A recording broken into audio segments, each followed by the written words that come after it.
Welcome to our channel law कक्षा। Student, आज हम टॉपिक कवर करने जा रहे हैं speaker and deputy speaker constitution में। स्टार्ट करते हैं। Speaker and deputy speaker of Lok Sabha article 93 provides that the Lok Sabha shall as soon as may be choose two members of the house to be respectively speaker and deputy speaker. देखिए, लोकसभा बनी तो लोकसभा का बनने के सबसे पहला वर्क क्या होता है कि दो मेंबर को चूज करना। वो मेंबर्स कौन कौन से होते हैं? दो मेंबर चूज करना। कौन कौन से मेंबर? हमारे speaker and deputy speaker. As and when the office of the speaker and deputy speaker become vacant, the house shall choose another member to be speaker or deputy speaker। जब भी हमारा speaker और deputy speaker का office या post हमारी क्या होगी? खाली होगी, तो हाउस का काम क्या है? लोकसभा का काम क्या है कि वो अनदर दो मेंबर को क्या करे? चूज करे। वो दो मेंबर कौन कौन से हैं? Speaker and deputy speaker. क्योंकि उन्हें जल्द से जल्द वो जो पोस्ट वेकेंट हुई है, जो उनका ऑफिस वेकेंट हुआ है, उस पोस्ट को क्या करना है? फिल करना होता है। The main function of the speaker is to decide upon whether a bill is a money bill or not। जो हमारा मेन फंक्शन होता है किसका? स्पीकर का। वो क्या होता है? बिल को बताना कि ये बिल हमारा मनी बिल है या नहीं। डिसाइड करना कि ये जो हमारा बिल है वो मनी बिल है या नहीं है। His function also includes maintaining decorum and discipline in the house। हमारा स्पीकर का एक और फंक्शन क्या होता है कि मेंटेन करना डेकोरम और डिसिप्लिन को मेंटेन करना। किसका? लोकसभा का। And punishing those who are not complying with his guidelines। जो भी उनकी गाइडलाइंस दी गई है, उनकी गाइडलाइंस से वो परफॉर्म नहीं कर रहे तो उनको क्या करना? उन मेंबर्स को क्या करना? पनिश करना। तो मेनली हमने स्पीकर के क्या फंक्शन देखे कि भैया डिसाइड करना कि जो हमारा बिल है वो मनी बिल है या नहीं है। दूसरी चीज क्या थी कि डेकोरम एंड हमारा डिसिप्लिन क्या करना? मेंटेन करना। किसका? हाउस का, यानी कि लोकसभा का। स्पीकर और हमारे आर्टिकल 93 क्या कहता है कि हमें जल्द से जल्द क्या करनी है? पोस्ट को क्या करना है? फिल करना होता है। कौन कौन सी पोस्ट है? वो दो स्पीकर एंड डेप्यूटी स्पीकर, दो मेंबर चूज करने होते हैं। कौन कौन सी पोस्ट के लिए? एक स्पीकर की पोस्ट के लिए और एक दूसरे कौन सा? डेप्यूटी स्पीकर की पोस्ट के लिए। Come to the next slide. Vacation, resignation and removal from the offices of speaker and deputy speaker article 94। अब आर्टिकल 94 हमारा क्या कहता है संविधान का? Article 94 of the Indian Constitution provides that a member holding office as a speaker or deputy speaker of the House of the People shall vacate his office if जो हमारे speaker साहब हैं और जो हमारे डेप्यूटी स्पीकर हैं वो अपने ऑफिस को क्या करेंगे? वेकेट करेंगे। कब? इन सारी सिचुएशंस पर। अब ये सिचुएशंस क्या है, ये पॉइंट्स क्या है जो आर्टिकल 94 में दिए गए हैं, देखते हैं one by one. He ceases to be a member of the House of the People। अगर वो पर्सन क्या कर देता है? सीज कर देता है कि भैया मैं लोकसभा का मेंबर नहीं हूं, तो उसे अपनी पोस्ट को छोड़ना होगा। सर कैसे अगर वो लोकसभा का मेंबर नहीं है? देखिए, लोकसभा को हम क्या कहते हैं? हाउस ऑफ पीपल कहते हैं। लोकसभा में जब भी हमारी लोकसभा होती है तो हमने अभी पीछे पढ़ा था आर्टिकल 93 में कि जो मेंबर्स होते हैं लोकसभा के, उनमें से ही हम क्या करते हैं? चूज करते हैं मेंबर्स को। और वो दोनों कौन से चूज होते हैं? स्पीकर चूज होता है एक मेंबर, और एक दूसरा मेंबर कहता है डेप्यूटी स्पीकर होता है। अगर वो मेंबर ही नहीं रहा किसका? लोकसभा का, तो भैया उसे हम स्पीकर और डेप्यूटी स्पीकर कैसे मान लेंगे? तो उसे अपनी पोस्ट को क्या करना पड़ेगा? वेकेट करना पड़ेगा।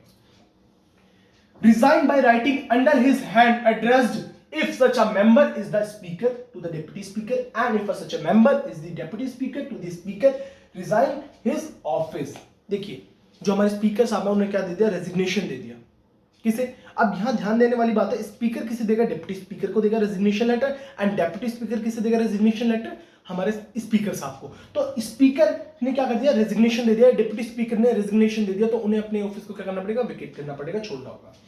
Removed from his office by a resolution of the House of the People passed by a majority of all the then members of the House। देखिए, यहां ध्यान देने वाली बात यह है, जो रेजोल्यूशन पास हो गया, अगर क्या हो गया, जो हमारी लोकसभा उसमें क्या हुआ? रेजोल्यूशन पास करा गया मेजॉरिटी के द्वारा, तो क्या कर दिया जाएगा? जो हमारे स्पीकर साहब हैं, डिप्टी स्पीकर साहब हैं, उन्हें उनकी पोस्ट से हटा दिया जाएगा। यहां ध्यान देने वाली बात क्या थी? 14 डेज मैंने ब्रैकेट में लिखा है। उन्हें एडवांस नोटिस दिया जाता है 14 डेज का। इसे और डीपली आगे देखते हैं। Come to the next slide. No resolution for the purpose of removal shall be moved unless at least 14 days notice has been given to the intention to move the resolution। Resolution से पहले भैया उन्हें क्या देना पड़ेगा? भैया 14 दिन का नोटिस देना पड़ेगा स्पीकर साहब को कि हम आपके लिए रेजोल्यूशन निकाल रहे हैं। देखिए, ऐसा ही नहीं है कि रेजोल्यूशन मेजॉरिटी के द्वारा पास हुआ और उसी दिन क्या कर दिया गया? स्पीकर साहब को निकाल दिया गया। ऐसा नहीं होगा, उनकी सीट वैकेंट नहीं करी जाएगी। उन्हें क्या दिया जाएगा? एडवांस नोटिस दिया जाता है। कितने दिन का? 14 डेज का। Whenever the House of the People is dissolved, main point है ये, आप ध्यान रखना। कई बार एमसीक्यू में हमारे जैसे एपीओ के एग्जाम्स हो गए या हमारे जुडिशरी लेवल एग्जाम्स है, तो उनमें क्या प्रीलिम्स में ये क्वेश्चन पूछ लिया जाता है, ऐसे माइन्यूट पॉइंट्स जो होते हैं आपके पूछ लिए जाते हैं कि एडवांस नोटिस कितने दिन का दिया जाता है। अगर हमारी जो लोकसभा है यानी कि हाउस ऑफ द पीपल है, अगर वो डिसॉल्व हो गई, जो हमारे स्पीकर है क्या उनकी पोस्ट हटा दी जाएगी? तो ध्यान देते हैं अपन, whenever the house of the people is dissolved, the speaker shall not vacate his office until immediately। Lok Sabha dissolve हो गया तो तुरंत के तुरंत ही क्या हमारे स्पीकर साहब हैं वो अपनी पोस्ट को, ऑफिस को नहीं छोड़ते। Before the first meeting of the house of the people after the resolution, कि जब तक हमारी दूसरा जो हमारी लोकसभा उनकी फर्स्ट मीटिंग नहीं होती तब तक जो हमारे स्पीकर साहब होते हैं क्या करते हैं, अपनी पोस्ट को, अपने ऑफिस को क्या नहीं करते, वेकेट नहीं करते। Article 96 provides that the speaker or the deputy speaker shall not preside while a resolution for his removal from office is under consideration। जो हमारे स्पीकर होते हैं या हमारे डेप्यूटी स्पीकर होते हैं वो प्रिसाइड नहीं करते, जो हमारा रिजोल्यूशन क्या होता है वो हमारा अंडर कंसिडरेशन में होता है। Come to the next slide. The speaker shall have the right to speak in and taking part in the proceeding of the House of the People while any resolution for his removal from office is under consideration। तो यहां ये कहा गया है जो हमारे speaker साहब है उनके पास क्या होता है, राइट टू स्पीक होता है, और वो क्या कर सकते हैं, पार्ट भी ले सकते हैं प्रोसीडिंग्स में, किसकी, लोकसभा की यानी कि हाउस ऑफ पीपल की। जब उन पे रिजोल्यूशन क्या है, अगर कोई फॉर एन एग्जांपल देखिए जो हमारे स्पीकर साहब है उन पे क्या कर दिया गया, रिजोल्यूशन क्या कर दिया, जो उनके रिमूवल का है वो क्या अंडर कंसिडरेशन में, अभी पास नहीं हुआ है, वो अंडर कंसिडरेशन में। तो उस टाइम पे भी जो हमारे स्पीकर साहब है वो क्या कर सकते हैं, राइट टू स्पीक है उनके पास राइट, और क्या है, right to taking part in the proceeding in the house of the people. Second, he shall also be entitled to vote only in the first instance on such resolution or any other matters during such proceedings but not in the case of an equality of votes। अगर resolution क्या कर दिया गया, resolution हमारा क्या है, under consideration में है, तो स्पीकर के पास क्या होता है, राइट होता है किस चीज का, वोट देने का। बट रिजोल्यूशन के टाइम पे क्या कर सकते हैं जो स्पीकर साहब है, फर्स्ट इंस्टेंस पे ही वोट दे सकते हैं, और वो इस टाइम इक्वालिटी ऑफ वोट्स मतलब कास्टिंग वोट्स में वोट नहीं दे सकते। इक्वालिटी ऑफ वोट्स का मतलब है जैसे कि 50% मेंबर चाह रहे हैं कि जो स्पीकर साहब हैं उन्हें क्या कर दिया जाए, हटा दिया जाए, 50% कह रहे हैं कि नहीं हटा जाए, तो उस टाइम पे क्या है, जो हमारे स्पीकर साहब हैं वो क्या नहीं कर सकते, वोट नहीं दे सकते। क्यों नहीं दे सकते, क्योंकि क्या है, जिनका जो रिजोल्यूशन है वो क्या है, अंडर कंसिडरेशन में, और वो सिर्फ किस टाइम वोट दे सकते हैं, इस केस में फर्स्ट इंस्टेंस पे ही वोट दे सकते हैं। क्लियर, दोनों ही पॉइंट में बहुत ज्यादा कंफ्यूजन होता है स्टूडेंट्स को, तो मैं इसमें एक और बार रिपीट कर देता हूं कि फर्स्ट में कहा गया है कि जो स्पीकर होते हैं वो क्या कर सकते हैं, उनके पास कौन सा राइट है, राइट टू स्पीक, और वो किस में पार्ट कर सकते हैं, प्रोसीडिंग में पार्ट ले सकते हैं, किसकी, लोकसभा की, जब क्या हो, रिजोल्यूशन क्या हो, अंडर कंसिडरेशन में हो, यानी कि अंडर कंसिडरेशन में जो उनके रिमूवल का रिजोल्यूशन है वो अंडर कंसिडरेशन है, वो तब भी क्या कर सकते हैं, बोल सकते हैं, और तब भी क्या ले सकते हैं, पार्ट ले सकते हैं प्रोसीडिंग्स में, किसकी, लोकसभा की। सेकंड पॉइंट ये कहता है कि जो स्पीकर साहब हैं वो किस चीज के लिए एंटाइटल होते हैं कि वो वोट दे सकते हैं, बट वो किस टाइम, जो जब रिजोल्यूशन क्या हो, जो रिजोल्यूशन है उनके रिमूवल का वो अंडर कंसिडरेशन में हो, तो वो सिर्फ फर्स्ट टेंस में वोट दे सकते हैं, वो इक्वालिटी ऑफ वोट्स के टाइम में वोट्स नहीं दे सकते। Come to the next slide. Role and powers of the speaker. अब क्या क्या रोल है स्पीकर का और स्पीकर के पास क्या क्या पावर्स है उन्हें देखते हैं। Joint sitting of both houses, he she presides over a joint sitting of the two houses of the parliament।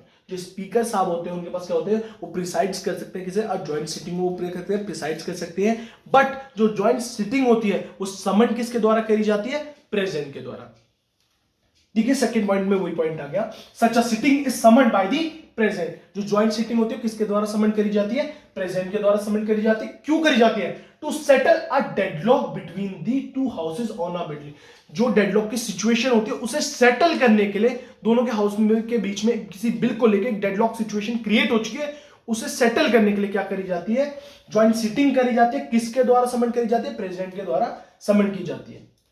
ठीक है, अब ये डेडलॉक सिचुएशन क्या होती है, किसी भी बिल को लेके कन्फ्लिक्ट हो रहा है दोनों ही हाउसेज में, यानी कि राज्यसभा और लोकसभा में कन्फ्लिक्ट हो रहा है और एक डेडलॉक वाली सिचुएशन क्रिएट हो गई, तो उस टाइम पे क्या करते हैं, जो हमारे प्रेसिडेंट साहब होते हैं क्या करते हैं, ज्वाइंट सिटिंग के लिए समन करते हैं, और उन्हें प्रिसाइड्स कौन करता है, adjournment of sitting, he she can adjourn the house और suspend the meeting in absence 1/10 of the total strength of the house. Called the quorum। अब ये quorum वर्ड का मतलब क्या होता है? quorum मतलब होता है कि जैसे जो भी टोटल स्ट्रेंथ है उसका 1/10, उसे क्या कहते हैं? हम quorum कहते हैं। ठीक, अब क्या है, जो स्पीकर है वो क्या कर सकते हैं? एडजर्न कर सकते हैं सिटिंग को, यानी कि सस्पेंड कर सकते हैं मीटिंग को। किस सिचुएशन, किस केस में? इन absence of 1/10 of the total strength of the house. जो स्ट्रेंथ है हाउस की, टोटल स्ट्रेंथ है उसका 1/3 अब्सेंस है, तो क्या कर सकते हैं? क्या कर सकते हैं? मीटिंग को सस्पेंड कर सकते हैं। फॉर एन एग्जांपल कि भैया टोटल स्ट्रेंथ है 100 और उसके 1/10 मेंबर भी वहां प्रेजेंट नहीं है, तो स्पीकर के पास क्या है? पावर है कि वो क्या कर दे? सस्पेंड कर दे मीटिंग को। Casting vote, the speaker does not vote in the first instance but in the case of a tie. Speaker क्या नहीं कर सकता? फर्स्ट इंस्टेंस में वोट नहीं कर सकता। किस केस में? टाई के केस में। When the house is divided equally on a question, the speaker is entitled to vote. Such a vote is called a casting vote and it is purpose to resolve a deadlock. Deadlock के time पे कोई भी question को लेके दोनों house के बीच में problem arise हो रही है, तो उस चीज को, उस डेडलॉक को सेटल करने के लिए जो स्पीकर है वो क्या कर सकता है? वोट दे सकता है इक्वालिटी ऑफ टाइम में, और उसी वोट को हम क्या कहते हैं? कास्टिंग वोट कहते हैं। Come to the next slide. Money bill. She decides whether a bill is a money bill or not, and her decision on this question is final. हमारे स्पीकर साहब ही बताएंगे हमें कि जो बिल आया वो मनी बिल है या नहीं है, और इस क्वेश्चन पे यानी कि ये बिल मनी बिल है या नहीं है, जो उन्होंने डिसीजन दिया है स्पीकर ने, वो डिसीजन क्या होगा? फाइनल होगा। Clear point? She act as the ex officio chairman of the IPG, Indian parliamentary group. ये किसकी तरीके से एक्ट करते हैं? Ex officio chairman of IPG की तरह, which is a link between the parliament of India and the various parliaments of the world. इससे क्या होता है? ये जो हमारे स्पीकर साहब होते हैं क्या कहते हैं? क्रिएट करते हैं, लिंक बनाते हैं। किस किस के बीच में? किस किस के बीच में लिंक बनाते हैं? पार्लियामेंट ऑफ इंडिया का लिंक बनाते हैं किसके साथ? Various parliaments of the world के साथ क्या करते हैं? लिंक क्रिएट करते हैं। Privileges of the House. The Speaker is the guardian of the rights and the privilege of the House, its committees and members. जो भी हमारे members हैं हाउस के, तो उनके क्या कहते हैं? उनके राइट्स, उनके प्रिविलेजेस का गार्जियन कौन है? कमिटीज का गार्जियन कौन है? बिल्कुल से स्पीकर साहब।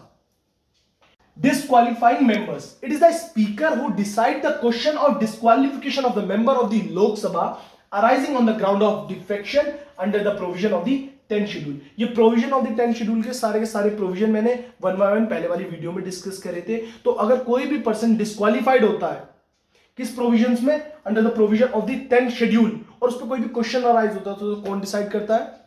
बिल्कुल सही, speaker. The 52 amendment of the Indian constitution vested this power to the speaker. ये हमारे 52 अमेंडमेंट में स्पीकर को क्या दी गई थी? पावर दी गई थी कि वो डिसाइड करे। Come to the next slide. Secretariat of the Parliament. Article 98 of the Indian Constitution provides that each house of the Parliament shall have a separate secretarial staff. दोनों, all we know that कि parliament के 2 houses होते हैं, Rajya Sabha and the Lok Sabha, और दोनों के पास क्या होंगे? सेपरेट क्या होंगे? सेक्रेटरियल स्टाफ होंगे। ये सेक्रेटरियल स्टाफ क्या होता है? जो भी देखिए उनके जो वर्क रहते हैं अंदर के वर्क, तो वो कौन करता है? सेक्रेटरियल स्टाफ करते हैं। पार्लियामेंट में by law regulate the recruitment and the conditions of services of persons appointed to the secretarial staff of either house of the parliament. तो पार्लियामेंट ही क्या, जो सेक्रेटरियल स्टाफ है उनका कैसे रिक्रूटमेंट होगा, जो पर्सन अपॉइंटेड है उनका क्या कंडीशंस होंगी सर्विस की, ये सारी चीज कौन डिसाइड करता है? पार्लियामेंट डिसाइड करता है। पार्लियामेंट लॉ बनाता है इनके ऊपर, और किसके साथ डिस्कस करके बनाता है? देखिए दोनों हाउसेस के पास, राज्यसभा और लोकसभा के पास क्या है? सेपरेट सेक्रेटरियल स्टाफ है।